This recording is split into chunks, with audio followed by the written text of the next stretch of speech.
ॐ नमो देव्यै महादेव्यै शिवायै सततं नमः। नमः प्रकृते भद्रायै नियता प्रणता स्मतां।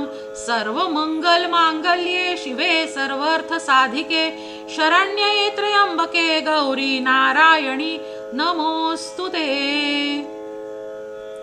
दधानां करपद्माभ्यां क्षमालाकमण्डलुं देवी प्रसीदतु मयि ब्रह्मचारिण्यनुत्तमा।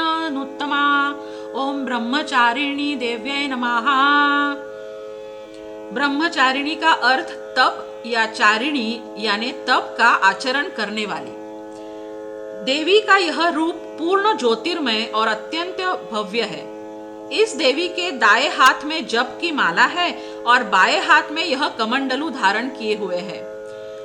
पूर्व जन्म में इस देवी ने हिमालय के घर पुत्री के रूप में जन्म लिया था और नारद जी के उपदेश से भगवान शंकर को पति रूप में प्राप्त करने के लिए घोर तपस्या की थी।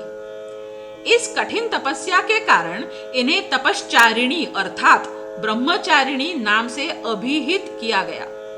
1000 वर्ष तक इन्होंने केवल फल फूल खाकर बिताए और 100 वर्षों तक केवल जमीन पर रहकर शाक पर निर्वाह किया।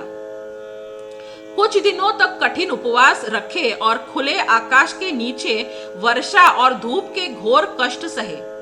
3000 वर्षों तक टूटे हुए बिल्व पत्र खाए और भगवान शंकर की आराधना करती रही।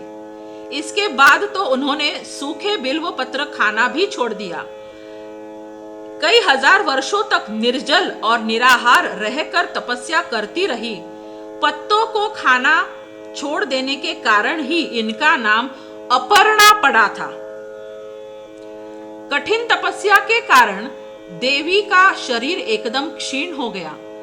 देवता, ऋषि, सिद्धगण, मुनि सभी ने ब्रह्मचारिणी की तपस्या को अभूतपूर्व पुण्य कृत्य बताया, सराहना की और कहा, हे देवी, आज तक किसी ने इस तरह की कठोर तपस्या नहीं की है।